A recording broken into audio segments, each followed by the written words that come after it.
எல்லோரும் நல்லா இருக்கீங்களா? நான் போடுற அந்த மோட்டிவேஷனல் என்னோடய கையெழுத்து சுமாராக தான் இருக்கும்.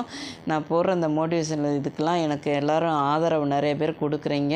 அந்த ஆதரவு எனக்கு தொடர்ந்து கொடுங்க.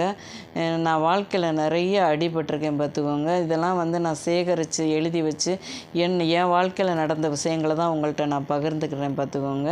இது பிடிச்சிருந்தா தொடர்ந்து ஆதரவு கொடுங்க. இன்றைக்கான பதிவு: அமைதியாக செல்லும் நதியைப் போல நல்லதையே நினைத்து நல்லதையே செய், தீயவை யாவும் குப்பைகள் போல் தானாகவே ஓரத்தில் ஒதுங்கிவிடும்.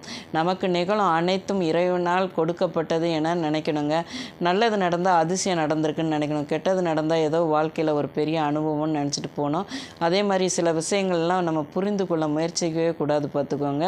நம்ம எதன் மீது அதிக கவனம் செலுத்துகிறோமோ அதுதான் நமக்கு அதிகரிக்கும். அது மாதிரி நம்ம நல்லதை நினச்சி நல்லதை செஞ்சோம்னாவே வாழ்க்கையில் நமக்கு நல்லது மட்டும்தாங்க நடக்கும். நிகழ்காலத்தை நம்ம சரியாக பயன்படுத்தி கொள்ளணும். அப்போ தாங்க எதிர்காலம் நம்மளை